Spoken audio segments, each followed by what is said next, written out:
గ్రంథంలో నుంచి ప్రకటన గ్రంథము 12వ అధ్యాయం. ప్రకటన గ్రంథం 12వ అధ్యాయము 10వ వచనం మనం చదువుదాం. మరియు ఒక గొప్ప స్వరము పరలోకమందు ఇలాగు చెప్పుట వింటిని, రాత్రింపగళ్ళు మన దేవుని ఎదుట మన సహోదరుల మీద నేరం మోపువాడైన అపవాది పడదోయబడి ఉన్నాడు.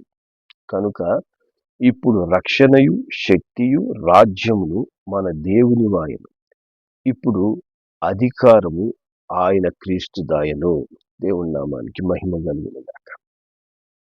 కాబట్టి ప్రభు అయిన యేసు పునరుద్ధానము నొందుట వలన మనం పొందుకున్న ఆశీర్వాదాల గురించి మనము ధ్యానిస్తూ ముందుకెళ్తున్నాం. కాబట్టి యేసు ప్రభు యొక్క పునరుద్ధానము ద్వారా మాత్రమే ఆయన బిడ్డలకు పరిపూర్ణమైన ఆశీర్వాదాలు లభించాయి. మొదటగా మనము పాపం నుంచి విడుదల పొందుకున్నామని తెలుసుకున్నాం. నిన్నటి దినమున శాపము మరణం నుండి యేసు యొక్క పునరుద్ధానం ద్వారా విడుదల పొందుకున్నామని తెలుసుకున్నాం. ఈరోజు దేవుని వాక్యం ద్వారా మనం తెలుసుకునే అద్భుతమైన సత్యం ఏంటంటే, అపవాది యొక్క అధికారం నుంచి యేసు పునరుద్ధానం ద్వారా మనం విడుదల పొందుకున్నాం. అపవాది యొక్క అధికారం నుంచి యేసు ప్రభు మనకు విడుదల ఇచ్చాడు. ఏ విధంగా? మరి అపవాదిని శిలువ మీద ఓడించుట ద్వారా, ఆయన పడదోయుట ద్వారా. అందుకే దేవుని వాక్యం చెప్తుంది, మరి హల్లెలూయా,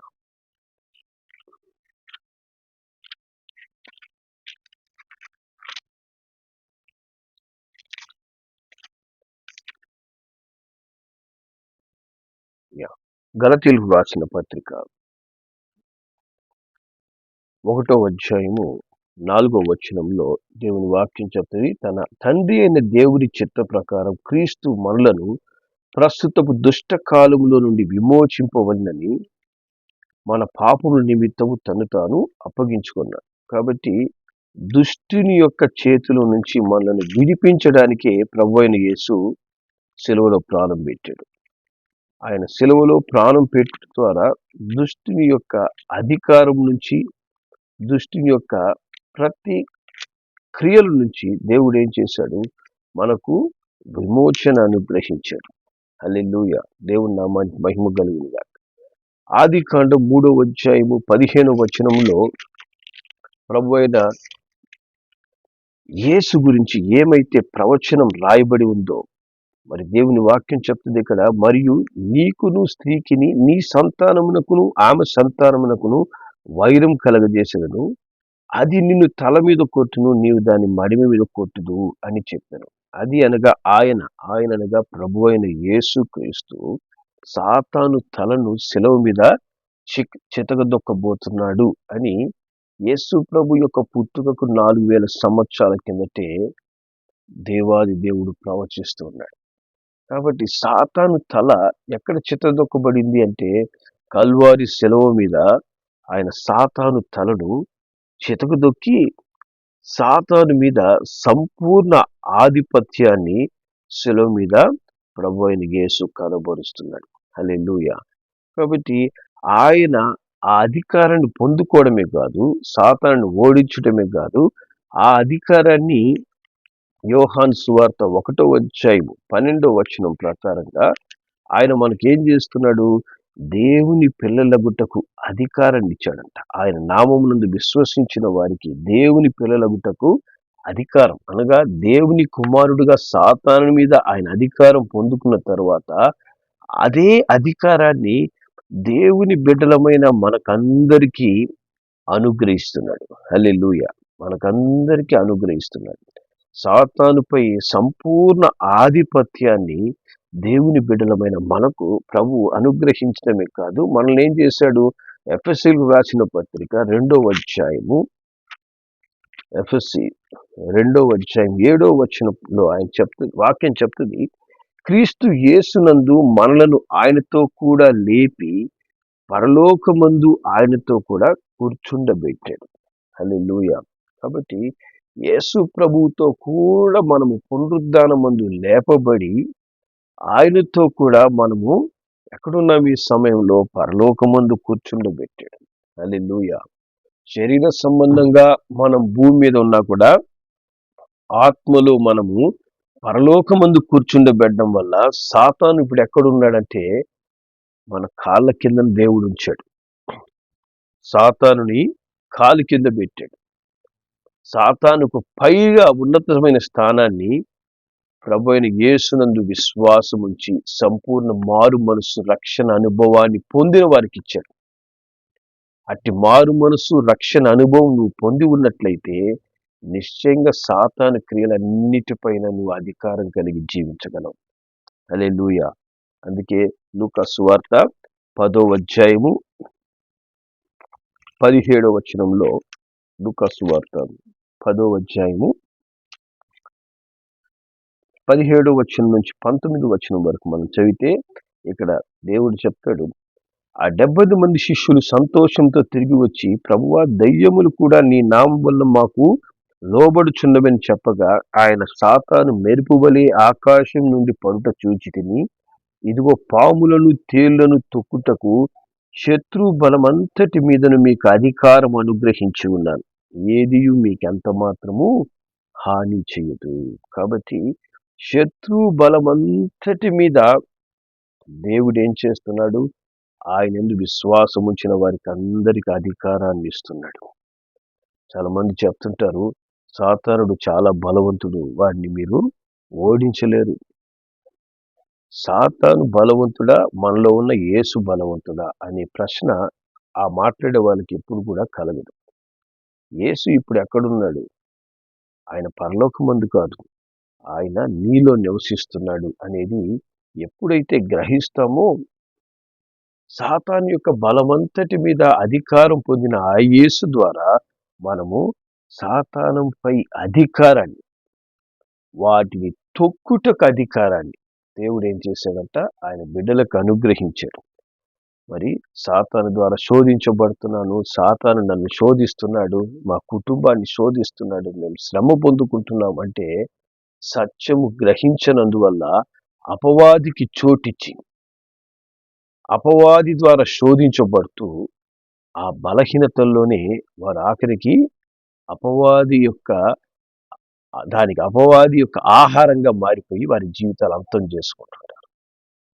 సత్యం మనం ఎప్పుడైతే గ్రహిస్తామో సత్యం మనలను స్వతంత్రులుగా చేస్తుందని దేవుని వాక్యం చెప్తుంది.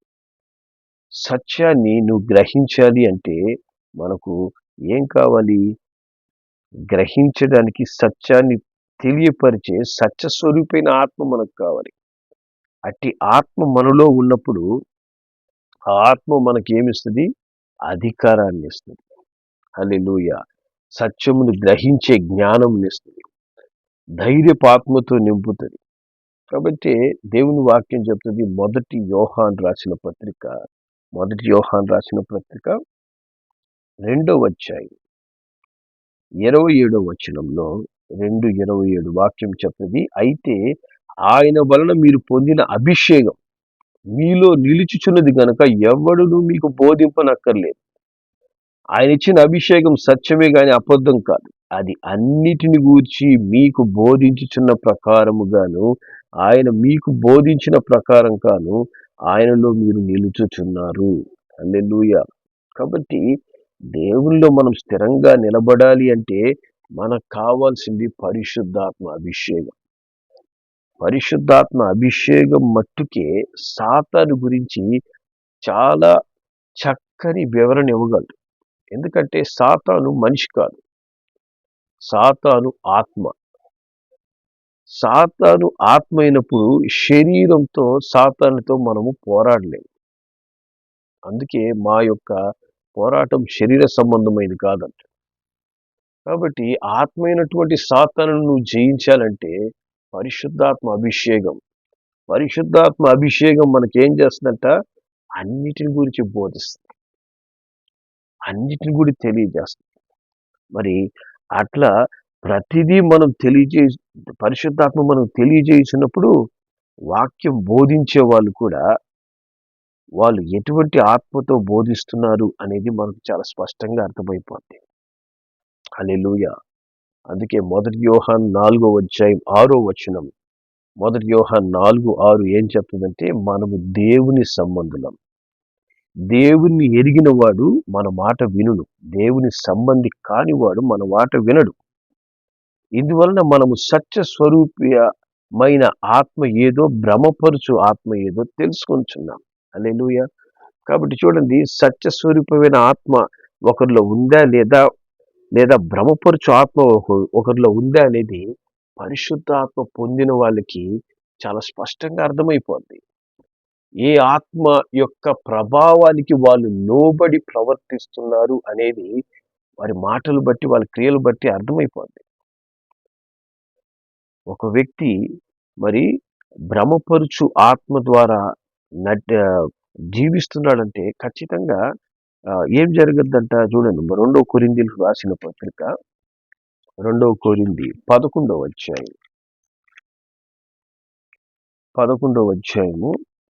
మరి 13-15 వరకు మనం చదివితే, ఏలయనగా అట్టివారు క్రీస్తు యొక్క అపోస్తుల వేషం ధరించుకున్న వారై దొంగ అపోస్తులను, మోసగాండులను, పనివారునై ఉన్నారు. ఇది ఆశ్చర్యం కాదు. సాతాను తానే వెలుగుదూత వేషము ధరించుచున్నాడు. కనుక వారి పరిచారకులను నీతి పరిచారకుల వేషం ధరించుకున్నట్టు గొప్ప సంగతి కాదు.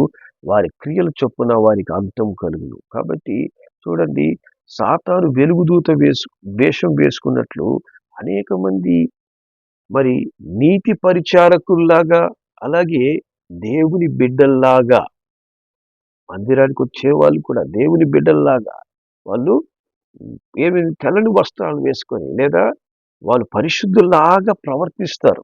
కానీ వాళ్ళలో వెలుగుదూత ఉంది అనేది ఎలా తెలుస్తుందంటే, వాళ్ళ క్రియలు, వాళ్ళ ప్రవర్తన, వారి మాట తీరు, వారి జీవిత విధానం ఏం తెలియజేస్తుంటది? వెలుగుదూత వారిలో ఉంది. అది మనం ఎప్పుడు తెలుసుకోగలమంటే, మనలో అభిషేకం ఉన్నప్పుడు.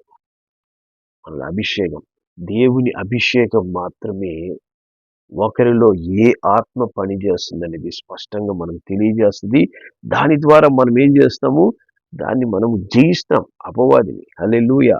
అపవాదిని జయించే అధికారము దేవుని ఆత్మ అభిషేకం ద్వారా మనం పొందుకొని, అప్పుడు మనం ఏం చేస్తామంట? రోమీయులకు రాసిన పత్రిక 16:20 తెలియజేస్తుంది, సమాధానకర్తయగు దేవుడు సాతానుని మీ కాళ్ళ కింద శీఘ్రముగా చితకదొక్కించును. మన ప్రభువైన యేసుక్రీస్తు కృప మీకు తోడై ఉండును గాక. హల్లెలూయా. కాబట్టి సాతాను యొక్క తంత్రములు ఎరిగిన వాళ్ళమై మనం ఏం చేస్తాము? సాతాను క్రియలను కాళ్ళ కింద వేసి తొక్కుతాం, చితక తొక్కుతామంట. హల్లెలూయా. ఊరికి తొక్కడం కాదు, చితక తొక్కే అధికారాన్ని దేవుడు ఎవరికి ఇచ్చున్నాడు? ఆయన బిడ్డలకి. ఎలాగా? పునరుద్ధాన శక్తి ద్వారా. హల్లెలూయా. పునరుద్ధాన శక్తి మనకు సాతాను మీద అధికారం ఇచ్చింది, సాతాను క్రియల మీద అధికారాన్ని ఇచ్చింది. హల్లెలూయా. కాబట్టి 1 కొరింథీయులకు రాసిన పత్రిక 6:14 చెప్తుంది.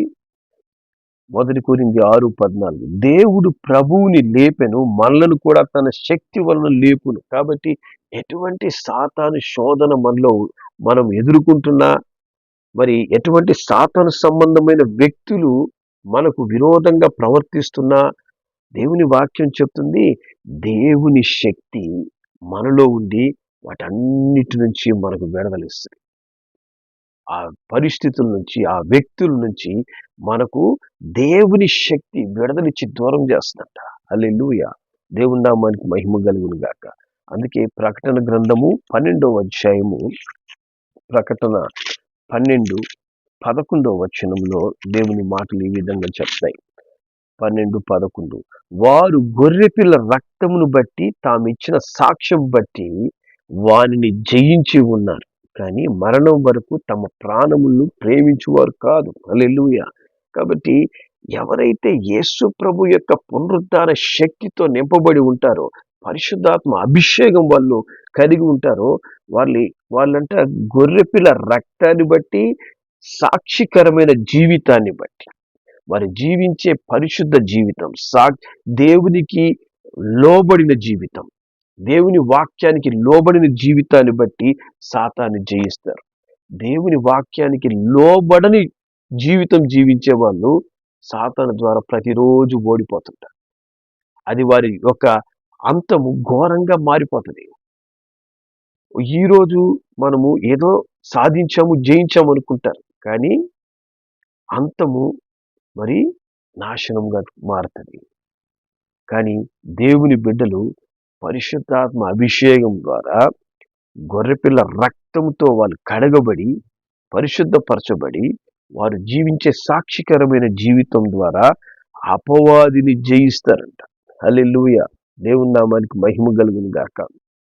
మరి ఆ అపవాది క్రియలు ఏ విధంగా పనిచేస్తున్నా కూడా ఆ శక్తి, దాని యొక్క శక్తి అంతటి మీద దేవుడు ఆయన బిడ్డలకు అధికారాన్ని ఇస్తాడు. అందుకే మనకు కొన్ని ప్రశ్నలు కలగచ్చు. ఇప్పుడు దేవుడు అధికారాన్ని ఇచ్చారని చెప్తున్నాడు, కానీ అపవాది నన్ను శోధిస్తున్నాడే, నా కుటుంబాన్ని శోధిస్తున్నాడే, మా జీవితాలు శోధించబడుతున్నాయంటే ఎక్కడో మనము అపవాదికి చోటు ఇస్తేనే వాడు జీవితంలో ప్రవేశిస్తాడు. అందుకే వాక్యం చెప్తుంది, అపవాదికి చోటు ఇయ్యకుడి అని దేవుని వాక్యం చెప్తుంది. ఎఫ్ఎస్సి 4:27లో అపవాదికి చోటు ఇయ్యద్దండి. చోటు ఇస్తే వస్తాడు, చోటు ఇస్తే వాడు జీవితంలో ప్రవేశిస్తాడు. అంతేగాని దేవుని బిడ్డగా నువ్వు జీవిస్తూ ఉంటే ప్రతి దినము అపవాదిని ఓడిస్తావు, అపవాదిని జయిస్తావు. యేసు ప్రభు అంటాడు, యోహాను సువార్త 14వ అధ్యాయము, యోహాను సువార్త 14వ అధ్యాయము 30వ వచనంలో ఆయన ఈ మాటలు చెప్తాడు. ఇకను మీతో విస్తరించి మాట్లాడను, ఈ లోకాధికారి వచ్చుచున్నాడు, నాతో వానికి సంబంధం ఏమీ లేదు. లోకాధికారి అయిన సైతాను వస్తున్నాడు, వాడికి నాకు అసలు సంబంధం లేదు, వాడికి నాకు ఏ విధమైన బంధాలు లేవు. అంటే మనం కూడా ఏంటంటే వాడితో సంబంధం పెట్టుకునే పరిస్థితులు ఉంటాయి చూసారా. వ్యక్తులు, సాతాను సంబంధమైన వ్యక్తులతో పరిచయాలు, సాతాను సంబంధమైన క్రియలు చేయడాలు. ఎగ్జాంపుల్, మరి సెల్ ఫోన్లో వ్యర్థమైన వాటిని చూస్తూ ఉండడం, వ్యర్థమైనటువంటి వాటి గురించే ఎక్కువగా ఆలోచించడం, మరి దేవుని సంబంధమైన విషయాల కంటే లోక సంబంధమైన వాటి గురించే, వాటి విషయాల్లోనే మనం అతిగా జీవిస్తున్నప్పుడు, వాటి విషయంలోనే మనం ఉంటున్నప్పుడు ఏమవుతుంది, లోకాధికారి ప్రవేశిస్తాడు. యేసు ప్రభు అంటున్నాడు, లోకాధికారి వస్తున్నాడు, వాడికి నాకు సంబంధం లేదు, నా దగ్గర వాడికి సంబంధించింది ఏమీ లేదు, కాబట్టే వాడు నన్ను ఓడించలేడు. హల్లెలూయా. యేసు ప్రభు సాతాను తనను చితకదొక్కి పునరుద్ధానమందు తిరిగి లేచుట ద్వారా మనకందరికి కూడా అధికారాన్ని ఇచ్చాడు. మరి ఆ అధికారాన్ని కలిగి అపవాదిని ఓడిస్తావో లేదా అపవాదికి అవకాశం ఇస్తావో అనేది మన చేతిలో ఉంటుంది. ఇప్పుడు ఇస్కరియోతు యూదా యేసుప్రభు ఇచ్చిన అదే అధికారాన్ని పొందాడు, కానీ అపవాదికి చోటు ఇచ్చాడు. ఏమైపోయింది అంతము? అతని అంతం ఘోరమైన మరణంగా మారింది. అలాగే ఈ దినమున అనేక మంది ఏం చేస్తుంటారు, దేవుడిచ్చిన అధికారం కంటే అపవాది యొక్క వాడు చూపించే ఆశలు, లోకానుసారమైనటువంటి జీవితము ఇష్టముగా ఉన్నప్పుడు ఏమవుతుంది, అపవాదికి అవకాశం ఇవ్వడం ద్వారా ఆరంభంలో బాగానే ఉంటుంది, అంతము ఘోరంగా మారిపోతుంది. కానీ దేవుడు అంటున్నాడు, నువ్వు పునరుద్ధాన శక్తితో నింపబడినప్పుడు అపవాది నీ మీద క్రియపరచలేడు. అపవాదిని నువ్వు ఓడిస్తావు, అపవాదిని నువ్వు జయిస్తావు. నీ జీవితంలో ఎటువంటి అపవాది ప్రభావం, అపవాది క్రియలు పనిచేస్తున్నా ఒకటి పరిశుద్ధాత్మ ద్వారా మనం తెలుసుకోగలం అపవాది పనిచేస్తుందా లేదా. రెండోది దేవుడిచ్చిన అధికారాన్ని బట్టి, గొర్రెపిల్ల రక్తం ద్వారా, సాక్ష్యం ద్వారా మనం అపవాదిని జయిస్తామంట. అంతేకాకుండా నా నామమును మీరు దెయ్యాలు వెళ్ళగొడతారని వచనమును బట్టి మార్కు సువార్త 16:17 ప్రకారంగా మనము యేసు నామముతో అపవాదిని ఓడిస్తాం. హల్లెలూయా. దేవుని నామానికి మహిమ కలుగును గాక. మరి 1 యోహాను 2వ అధ్యాయము 14వ వచనంలో దేవుని వాక్యం చెప్తుంది. 1 యోహాను 2:14 చిన్నపిల్లారా మీరు తండ్రిని ఎరిగి ఉన్నారు గనుక మీకు వ్రాయిచున్నాను. తండ్రులారా మీరు ఆది నుంచి ఉన్నవానిని ఎరిగి ఉన్నారు గనుక మీకు వ్రాయిచున్నాను. యవనస్తులారా మీరు బలవంతులు, దేవుని వాక్యము మీ యందు నిలుచుచున్నది, మీరు దుష్టుని జయించి ఉన్నారు గనుక మీకు వ్రాయిచున్నాను. హల్లెలూయా. దేవుని వాక్యము మనలో నిలిస్తే మనం అపవాదిని జయిస్తాం. అందుకే సాతానుడు ఏం చేస్తాడు? వాక్యం విననీయకుండా మనకు నిద్రనిస్తాడు, మనకు వ్యర్థమైన ఆలోచనలు మనసులో పెడుతుంటాడు. వాక్యం చెప్పేటప్పుడే పనులు మనకు వస్తూ ఉంటాయి. వాక్యం చెప్పేటప్పుడే మనము ఏదో ఒక విషయము ఆలోచించి బిజీ అయిపోతుంటాం. ఎందుకంటే వాక్యం నీలో నిలిస్తే అపవాదిని నువ్వు జయిస్తావు. ఆ సత్యం వాడికి తెలుసు. కాబట్టి వాక్యం అనే సత్యము నీలోకి పోనీయకుండా పలు విధాలుగా నిన్నేం చేస్తాడు? లోబరుచుకుంటాడు. వాక్యం నీలోకి వెళ్ళనీయకుండా. కొన్నిసారి ఫోన్లే చెడిపోతుంటాయి వాక్యం వెళ్ళనీయకుండా. కాబట్టి పలు విధాలుగా సాతానుడు ఏం చేస్తాడు? వాక్యాన్ని దొంగలిస్తాడంట. మనలో నుంచి, మన హృదయం నుంచి వాక్యాన్ని ఎత్తుకొని వెళ్ళిపోతాడు. ఆ వాక్యమును మనము ఎరగనప్పుడు, ఆ వాక్యం మనలో నిలవనప్పుడు ఏమవుతుంది? దుష్టుడు మనల్ని జయిస్తాడు. వాక్యం మనలో నిలిచి ఉన్నప్పుడు దుష్టుని మనం జయిస్తాం. హల్లెలూయా. పునరుద్ధాన శక్తి దేవుడు నీకెందుకు ఇచ్చి ఉన్నాడంటే అపవాది క్రియలను జయించడానికి, అపవాదిని ఓడించడానికి. హల్లెలూయా. కాబట్టి అపవాది క్రియలను అనుదినం ఓడించడం ద్వారానే మనము దేవుని బిడ్డలుగా ఈ లోకంలో జీవించగలం. రోజు అపవాది దగ్గర ఓడిపోతూ, ఏదో ఒక బలహీనతలో పడిపోతూ, ఏదో ఒక శోధనలో పడిపోతూ ఉంటే మనము దేవుని బిడ్డలుగా జీవించడం లేదు. కాబట్టి ఈరోజు పరిశీలించుకుందాం. దేవుడిచ్చిన అధికారాన్ని మనం కలిగి ఉన్నామా, లేదా అపవాది ద్వారా రోజు ఓడిపోతున్నామా? దేవుని యొక్క పునరుద్ధాన శక్తి అపవాదిని జయించే శక్తితో మనల్ని నింపింది. జయించే కృపతో మరి మనలో ఉంచిన దేవుని అభిషేకము ఎటువంటి ఆత్మ మనకు విరోధంగా పనిచేస్తుంది అని గ్రహించే కృపనిచ్చింది. ఏ మనిషిలో ఎటువంటి ఆత్మ పనిచేస్తుంది అని పరిశుద్ధాత్మ అభిషేకం ద్వారా చాలా స్పష్టంగా మనం తెలుసుకోగలం. దాన్ని బట్టి జ్ఞానం కలిగి మనం జీవించినప్పుడు అపవాది క్రియలను మనం జయించగలం. హల్లెలూయా. సో అపవాదిని జయించే జీవితంలో మనము ముందుకు కొనసాగేందుకు దేవుని యొక్క పునరుద్ధాన శక్తి మనకు సహాయం చేయనుగాక. ప్రార్థన చేద్దాం. ప్రేంగల మా తండ్రి, నీకు వందనాలు, స్తోత్రం నైనా. కల్వారి సెలవులో అయ్యా అపవాది యొక్క తలను మీరు చితక దొక్కడమే కాదు, నీ పునరుద్ధాన శక్తి అపవాది యొక్క సమస్త బలము పైన మాకు అధికారం ఇచ్చినందుకు స్తోత్రం. ఈ దినమున సాతానుడు ఏమి మాకు విరోధంగా చేయలేని స్థితిలోనికి మీరు తీసుకువెళ్ళినందుకు స్తోత్రం నైనా. ఈ దినమున ఎంతమంది సాతాను యొక్క శోధనలో చిక్కబడి ఉన్నారో, సాతాను యొక్క క్రియలకు లోబడిపోయి ఉన్నారో, అపవాదికి చోటిచ్చి ఉన్నారో, వారికి ఈ వాక్యము జ్ఞానం ఇచ్చి వాటి నుంచి విడుదల పొందుకొని అయినా అపవాదికి స్థానం ఇవ్వక దేవుని వాక్యానికి స్థానం ఇచ్చి గొర్రెపిల్ల రక్తంతో కడగబడి సాక్షికరమైన జీవితం జీవిస్తూ అపవాదిని జయించే పరిశుద్ధ జీవితంలో ముందుకు కొనసాగేందుకు నీ బిడ్డలమైన మాకందరికీ కృప దయచేయమని మా ప్రభును రక్షకుడైన యేసు నామములో ప్రార్థిస్తున్నాం తండ్రి. ఆమేన్.